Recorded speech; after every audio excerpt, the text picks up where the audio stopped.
Retired Navy SEAL David Goggins is described as the toughest man on the planet. Holding the pull-up record, 4,000 pull-ups in 17 hours. He's also an ultramarathon runner with more than 60 races. Everybody thinks I'm Superman. I had to tell them the truth. I was not always this strong guy you see. David Goggins is the only member of the U.S. Armed Forces to ever complete SEAL training. He beat the living hell out of me. U.S. Army Ranger School. I had stuff on my notebook, we're going to kill you. And Air Force Tactical Air Controller training. That's when the real war started for me. Athlete, speaker, soldier, and New York Times bestselling author, often referred to as the hardest motherfucker on planet Earth. Why is the truth so important? I'm about 7, 8 years old, and I hear some ruckus outside my room as I'm getting ready to bed down for the night. And my dad is smacking the hell out of my mom and knocks her. She falls down, he grabs her by her hair and drags her down the stairs by her hair. And so at this age, I'm sitting thinking, man, what the f should I do, man? Like, I'm scared, but then something in me saying, you gotta go and do something. So I go on the stairs and I jump on his back, and he beat the living hell out of me. And he beat me literally from my neck down to my ankles. The next morning, I was gonna go to school half the day. My mom woke up and she pulled the covers back. And when she saw how bruised I was, I'll never forget looking at her face. She was broke, like she was just broken. My mom got courage to finally leave him when I was about 8 years old. We moved to a small town in Brazil, Indiana, and that's when the real war started for me. There was about maybe 10 black families at about 10,000 people in the town. And in 1995, the KKK marched in the 4th of July parade. So me being one of the few black kids in that, in that area, it kind of haunts you. I had stuff on my notebook, we're going to kill you. They had that on my card, we're going to kill you. This is early 90s. And even though I showed it didn't hurt me, it was jacking me up. So all the insecurities I had when I was a kid with my father, it just got worse and worse and worse. And the shit haunted me. I was doing nothing about it. And so my mom and I, she was gone working 3 jobs. We lived in a $7 a month place for a lot of the time. And she had a hard way to go. I kept everything from her pretty much. I felt like I was the man of the house. So I didn't want her to know anything about my life. I cheated all through school, copied from the 4th grade to my junior year in high school on every assignment. She got a letter in the mail from my high school. And I'm a junior in high school, and the letter says pretty much your son's gonna flunk out. He's missed 25% of school. But she was always gone, so I didn't went to school. She read the letter to me, she put my bed, and I broke. I couldn't imagine going back through that again. And I started finding things that was comfortable. And the more things I found comfortable, the more uncomfortable my mind was. And I gained 125 pounds in that time frame. I went from 175 to almost 300.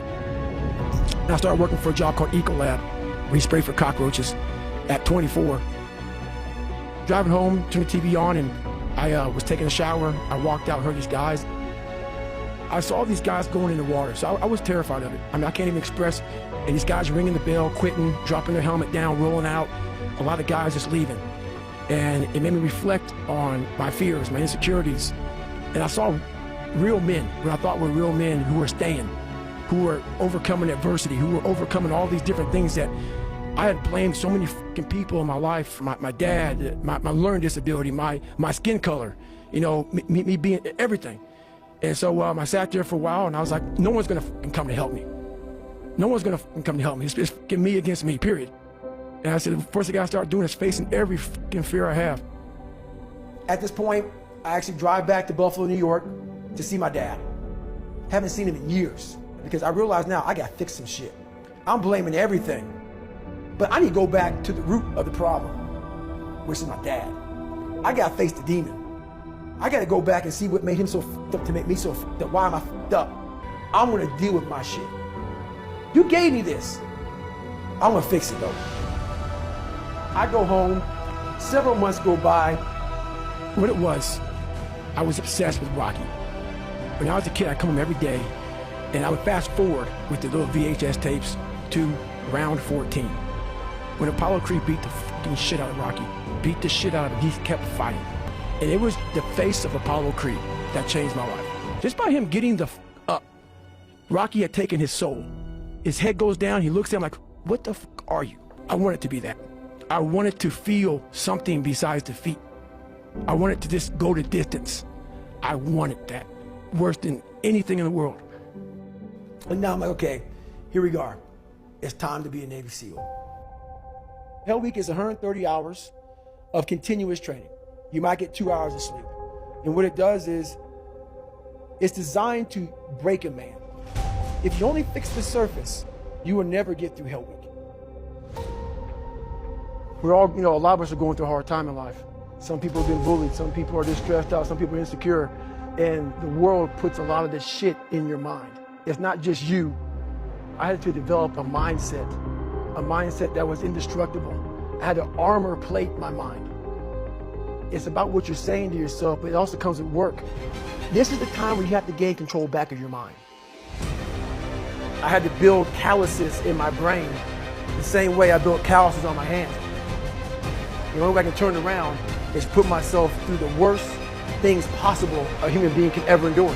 And that'll be the only way that I can build this brain to handle anything that comes in front of it. I'd like to thank my mom up here who, she taught me how to get up when I was knocked down. Go into the pain of your life and say, why did this suck for me so bad? Why am I afraid of all this stuff? Why have I shut down the whole world?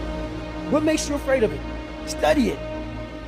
Because at times of hell, even the hardest men, we forget how hard we really are. Suffering is the true test of life. You face it every day. You face it every single day of your life. The only way you're ever going to get to the other side of this journey is you have got to suffer to grow. But a lot of us die never truly starting our journey.